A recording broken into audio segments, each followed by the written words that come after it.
Pourquoi un homme s'éloigne après un début de relation intense? L'amour. Il commence par une étincelle, un regard partagé, une vague soudaine d'excitation. C'est ce moment magique où deux âmes se rencontrent et se reconnaissent, où chaque sourire, chaque geste semble chargé de promesses infinies. On se sent attiré par l'autre, captivé par son charme, son esprit, son essence même. Les conversations deviennent des aventures, les silences sont confortables, et chaque instant passé ensemble est précieux. Le monde paraît plus lumineux, plus vibrant. Les couleurs semblent plus vives, les sons plus mélodieux, et même les défis de la vie quotidienne paraissent plus faciles à surmonter. Et pourtant, aussi vite que cette flamme passionnée s'allume, elle peut vaciller et s'éteindre, laissant derrière elle une traînée de confusion et de chagrin d'amour. Les moments de bonheur peuvent soudainement se transformer en périodes de doute et de tristesse. Cette attraction et cette répulsion, cette danse entre connexion intense et retrait soudain, est un paradoxe familier dans le domaine de l'amour, particulièrement déroutant lorsque les hommes se retirent au moment même où la romance commence à s'épanouir. Pourquoi cela arrive-t-il? Qu'est-ce qui pousse quelqu'un à s'éloigner alors que tout semble aller pour le mieux? Dans ce vidéo, je t'explique tout, les raisons complexes de ce phénomène courant, en examinant les attentes, les peurs et les comportements ancrés qui peuvent mener à de tels replis amoureux. Alors si tu ne t'es pas encore abonné, c'est le moment de le faire et de laisser un like. Nous plongeons dans la psychologie humaine pour comprendre les mécanismes sous-jacents qui influencent les relations. En comprenant ces dynamiques, nous pouvons naviguer dans les incertitudes de l'amour avec plus de conscience, de compassion et de sagesse. Nous apprendrons à reconnaître les signes avant-coureurs, à communiquer plus efficacement et à construire des bases solides pour des relations durables. Rejoignez-moi alors que nous démêlons les mystères du cœur, cherchant du réconfort dans les expériences partagées et des conseils pour construire des relations plus fortes et plus épanouissantes. Ensemble, nous découvrirons comment transformer les défis amoureux en opportunités de croissance et de connexion profonde. Les premiers stades de l'amour sont souvent caractérisés par des émotions exacerbées, où chaque moment partagé semble magique et chaque geste, une promesse d'un avenir radieux, et un sentiment de possibilités infinies. Chaque sourire, chaque regard échangé renforce l'idée que nous avons trouvé quelqu'un de spécial, quelqu'un qui pourrait être notre âme sœur. Nous projetons nos images idéalisées sur l'objet de notre affection, voyant en lui le potentiel d'un bonheur et d'un épanouissement profond. Ces moments sont souvent remplis de rêves et d'aspirations, où l'on imagine un futur parfait ensemble. Cette période où l'on tombe amoureux est exaltante, enivrante même, mais elle peut aussi préparer le terrain à des attentes irréalistes. Nous nous laissons emporter par l'euphorie du moment, oubliant parfois que chaque relation a ses défis. Nous aspirons à une attention constante, à une adoration indéfectible et à une harmonie sans effort. Nous espérons que chaque jour sera aussi parfait que les premiers, sans conflit ni désaccord. Nos esprits s'emballent avec des fantasmes d'un avenir partagé, rempli d'escapades romantiques, de soirées douillettes et d'un amour qui triomphe de tout. Nous rêvons de voyages ensemble, de moments de complicité et de bonheur sans fin. Ces attentes, bien que naturelles et souvent inconscientes, peuvent créer une pression immense sur les deux partenaires, surtout lorsque la réalité ne correspond pas à l'image idéalisée que nous avons construite. Il est essentiel de se rappeler que l'amour véritable se construit avec le temps, la patience et la compréhension mutuelle. Tandis que nos espoirs et nos rêves dansent au premier plan de nos pensées, sous la surface se cachent une multitude de peurs et d'insécurités. Ces peurs, souvent profondément enracinées dans des expériences passées ou des conditionnements sociaux, peuvent se manifester comme un mécanisme de défense, nous poussant à saboter la connexion même que nous désirons ardemment. Pour les hommes, ces peurs peuvent inclure la peur de l'engagement, la peur de la vulnérabilité ou la peur de perdre leur indépendance.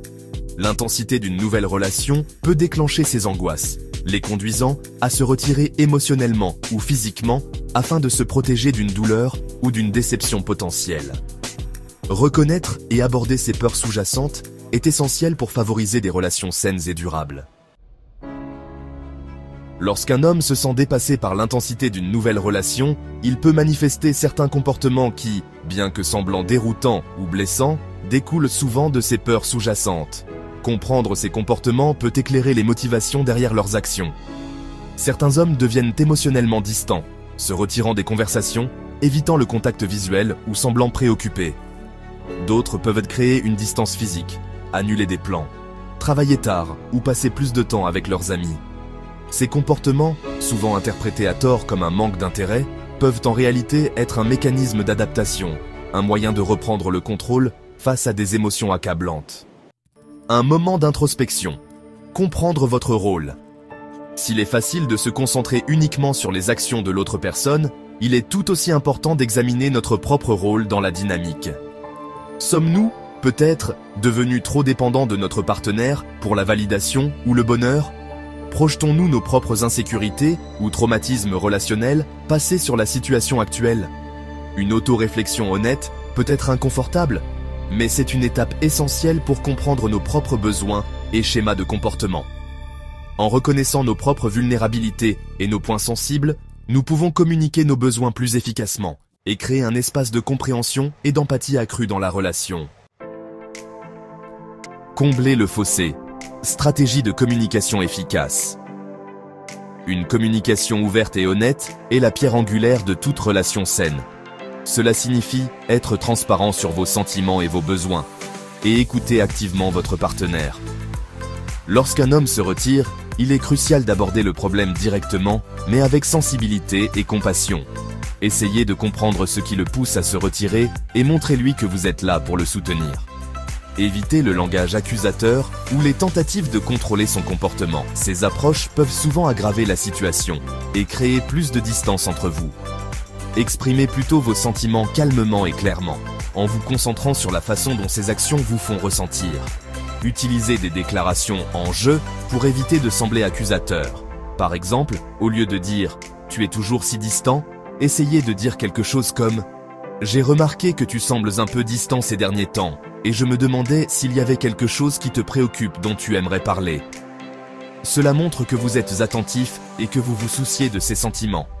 Encouragez-le à partager ses pensées et ses sentiments sans jugement, en créant un espace sûr pour la vulnérabilité et la connexion. Rappelez-vous que la communication est un processus à double sens, et que l'écoute est tout aussi importante que l'expression. Patience, compréhension et acceptation. N'oubliez pas que les relations prennent du temps à se développer et à évoluer. Tout comme nous ne nous attendrions pas à ce qu'une jeune pousse se transforme en chêne majestueux du jour au lendemain, nous devons laisser aux relations le temps et l'espace de grandir organiquement. Faire pression sur un homme pour qu'il avance à un rythme auquel il n'est pas prêt ne mènera qu'à plus de résistance et de ressentiment. Au lieu de cela, abordez la situation avec patience, compréhension et acceptation. Accordez-lui l'espace dont il a besoin pour traiter ses émotions et naviguer dans son propre cheminement. Cela ne signifie pas supprimer vos propres besoins ou désirs, mais plutôt trouver un équilibre entre donner et recevoir, espace et connexion. Nourrir l'amour, construire des fondations solides. Construire une relation solide et durable exige plus qu'une simple attirance initiale ou une passion intense. Cela exige de la confiance, du respect, des valeurs partagées et une volonté de compromis. Concentrez-vous sur le développement de ces éléments fondamentaux, en créant un espace où les deux partenaires se sentent en sécurité, valorisés et soutenus. Adonnez-vous à des activités que vous appréciez tous les deux. Partagez vos espoirs et vos rêves, et efforcez-vous de comprendre et d'apprécier les points de vue de l'autre. N'oubliez pas que l'amour n'est pas une destination mais un voyage, un processus continu de croissance, de découverte et d'approfondissement de la connexion. Section 9. Trouvez l'espoir. Accepter les incertitudes de l'amour. L'amour, de par sa nature même, est incertain. C'est un acte de foi, un acte audacieux de vulnérabilité. Il n'y a aucune garantie, aucune formule infaillible, aucune boule de cristal pour prédire l'issue. Mais au sein de cette incertitude réside une beauté intrinsèque, une invitation à embrasser l'inconnu avec un cœur et un esprit ouverts. Alors, abandonnons le besoin de contrôler, de prédire, de forcer les résultats. Abordons l'amour avec courage et compassion, sachant que même face aux défis, il y a toujours de l'espoir. Car c'est dans les moments de vulnérabilité, dans les expériences partagées de joie et de tristesse, que nous découvrons véritablement la profondeur et la résilience du cœur humain.